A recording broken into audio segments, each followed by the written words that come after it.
Okay, so let me ask you this. So yesterday or the day before, I did a video. On the new Drake song. A lot of people hate me right now because they think I hate Drake. I hate you because you hate Drake. Which I don't. I like Drake. And on the video, it was addressing, I don't know if you saw this. I'll pull this up for you. It was addressing Christian hip-hop, wilding out and saying that Drake copied Andy and Words Played. So, have you seen this? Have you seen that? Yeah. So I did this video and people were like, oh, Drake can't copy Magic and Bird because Drake is a big deal and he's very popular, and popular stuff is the best because it's popular, right? And so that was one response I got. Another response I got was a lot of people saying, hey, Christian rappers as a whole have been copying secular rappers, right? And my challenge at the end of the video was, hey guys, like, you're really copying a copy of somebody else, right? And I'm not to say like Drake is like completely biting everybody else, but Drake definitely pulls from a lot of inspirations, right? And I was like, yo, I think it'll serve a lot of people good to take a break from a Drake, right?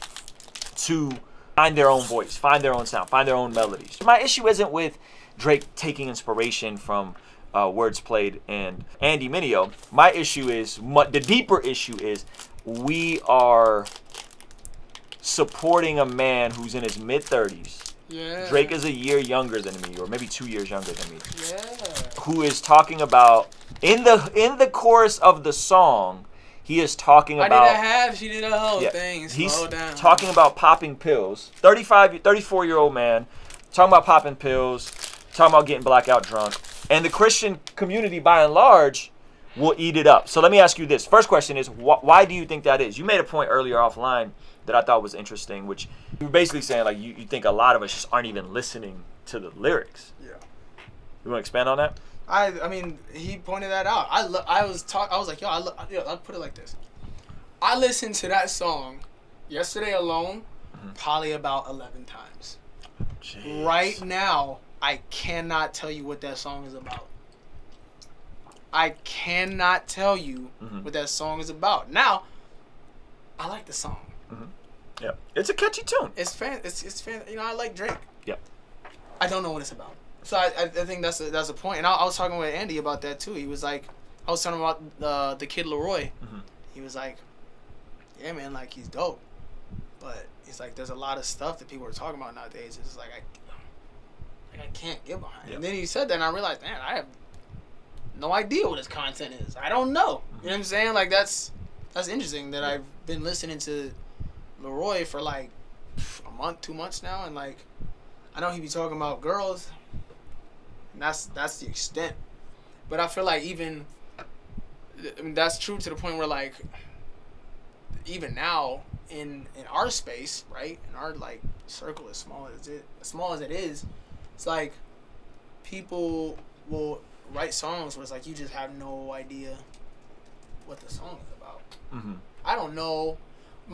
Some of my homies that make music, I mean, I love that song. I got no clue what you're talking about. I don't know. Yeah. I couldn't tell. Yo, what's the song about? Man, he just, you know, it's just rap stuff, man. He just doing his thing. Like, that's really what I say. Yeah. And I love the song. There's no knock to my homies that do that. But I mean, like, to say this, though, that's also sometimes because people go really deep with the concept. But then there's sometimes they're just talking about nothing. Yeah. You know what I'm saying? Yeah, but do you think that's the problem, though? Like, that so many of us aren't really thinking through what we're consuming with regards to the music that we're consuming? Because we are in direct, every click, every stream, every video watch, we are enabling and propping this culture up, right? Yeah. And my point is like, yo, we just lost Juice WRLD in December. Like, Juice WRLD just died in December, and I remember in the aftermath of that, an article came out where Juice WRLD basically said, I started doing drugs because of Future. Right? Literally said that. Like, I started doing drugs, and he talked about how he told Future that. Wow. Yeah. So we know that this stuff has an impact on these kids, right? These 17, 18, 19-year-old kids. And so I think if we are listening to this, consuming it on a passive level, I don't, what I draw the line personally, where I draw the line is when people call good evil and evil good. When somebody Exactly. says this is good, popping pills is good, getting blackout drunk is good, and they're packaging it in a way where it's good and sexy. Or when people are saying Jesus is not cool, Jesus is bad, church is corny, right? I think I draw the line there. So let me ask you this. So me and you had a conversation, and you had sent me some demos, and you were like, yeah, I probably wouldn't release this one because it kind of sounds like a Drake song. You said that to me. And my pushback to you was like, bro, I think you should really think about not listening to his music for a season. Yeah. Right? Just so those of you guys that think that like I don't have these conversations with Christian rappers or my friends in person. We talk about these things in person. Yeah. And you went through seasons where you had to stop listening to J. Cole because you kind of sounded a lot like him. You stopped listening to Kendrick too for a while? I still listen to Kendrick for different reasons. Why did you stop listening to Kendrick? Because Kendrick be saying the wildest things Right. I've ever heard in my entire life. Kendrick be like, I taught my son how to snort coke, and then I blew his mom's brains out. You know what I'm saying? Like, I was like, wait. What? And then he's like, but then God bless America. God bless America. What are you talking about? Hey, yo, K-Dot, you're the GOAT, but also, are you, like, you know what I'm saying? Yeah. Like, yo, what are we talking about? And I know a lot of it's deep and all that kind of stuff, but I mean, like, I haven't heard the Black Panther album, so I don't know what he said on that record, if there was anything like that. But there's some of those vibes. I mean, on Damn, he said a lot of some of that stuff, yeah. Yeah. He said,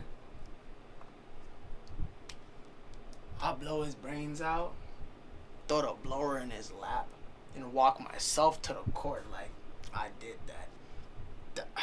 And then I was like, yo, what a bar. And Wait, he said that on Damn? Yeah, I'll blow his brains out, throw the blower in his lap, walk myself to the court like I did that. Jeez Louise. Is it unreasonable for me as a curator of the culture? Because it feels like on Fan Love Friday, I tell a rapper almost every other Friday, stop listening to Drake. You sound just like a carbon copy. You're not pulling influences, but like sounding like a carbon copy of Drake. You gotta be good.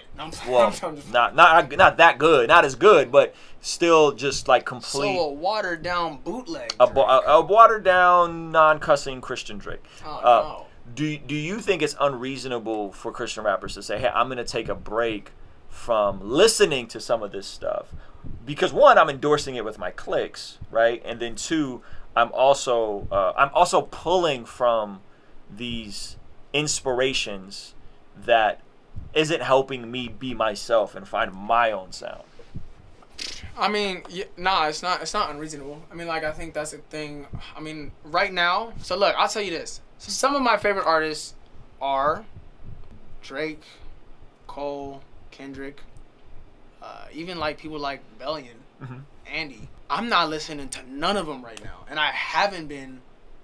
It's probably since quarantine started.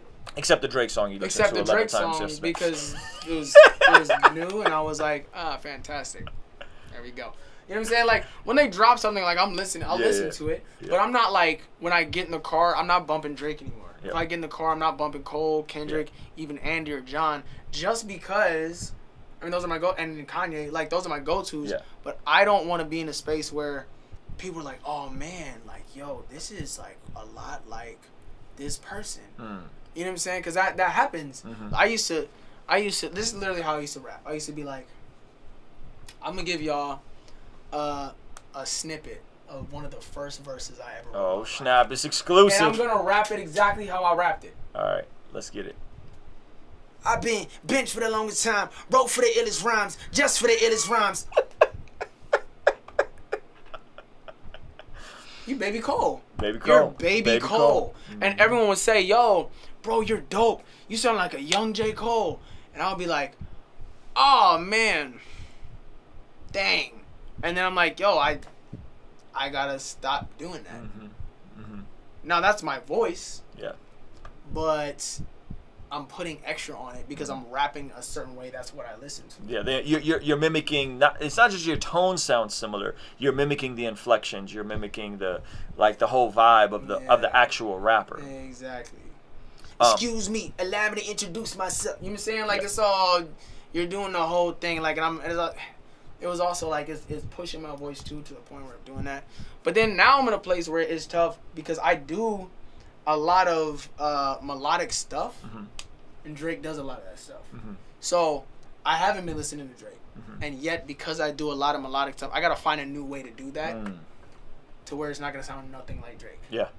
No, that's a good point. I feel like finding that balance can be difficult. However, I do think that is long term it's a win. Long term it's a win for the community. Yeah. Long term it's a win for Christians, and long term it's a win for when you could start having kids, right? Yeah. Because it's all fun and games, and it's all art and culture and all this kind of stuff. I'm not talking about mimicking, because that's a whole nother, like, everybody starts out mimicking on some degree.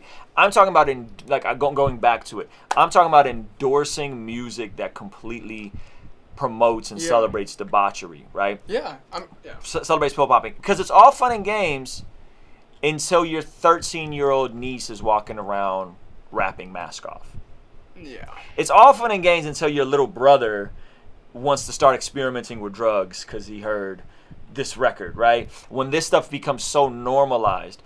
And so I think that's the part where I'm just kind of like, I'm not that, you know me. I'm not that, like, Illuminati, you know what I'm saying? Like, Illuminati, all secular music is evil guy. Yeah. But it begs the question, like, man, where do we draw the line? Yeah. Where do we draw? Because there's something stuff I won't listen to. Like, I and people maybe think I'm crazy. I have not heard WAP. I don't know what the beat sounds like. I don't know what any of that sounds like. Right? Wait. You mean the worship and praise? Worship and praise. Yeah. That worship and praise. I haven't heard any of it. Right. I haven't heard it. I refuse. And you remember how much I liked him when he first came out, but I refuse to click on a Tekashi 6ix9ine song. Oh yeah. I won't click when he's in my Explorer and we was in the Mazda going at it. Ruslan was like, he's unique. I said, he needs to die. This is when he first came out, right? I was like, yo, I like this kid, but I refuse to click on that. Like, I refuse to click on that. Yeah. The bummer part about Drake is Drake didn't start with these pill bars. Like, these pill bars are relatively new, right? Like, we had the line about he took a pill on the flight. You know what I mean? And I didn't have a Zan, 13 outside land, had me out like a oofy doofy. Yeah, like all of a sudden there's these and I don't know if he's actually popping pills or he's saying it because he thinks it sounds cool. I think he's saying it because kids think that sounds cool. Little does he realize they think it sounds cool because you're talking about it, my guy. Yeah. You know what I'm saying? Yeah. Like, because there's no, I don't see, I mean, maybe. I was going to say maybe. I don't see a world where a 34, 35. Ruslan is 30. I'm 35. 35. I knew that. Where a 34-year-old man is like, man, you know what? Let me just go ahead and pop this pill real quick. Pop these Xannies. Pop these Xannies because why not? Like, you're 34, and I don't see that. But I could be wrong. Yeah. Maybe Drake is just like, you know what really just gets my day started unlike anything else? Xanax. Like Xannies. I need that. Yeah, I don't know if he's doing it or not either.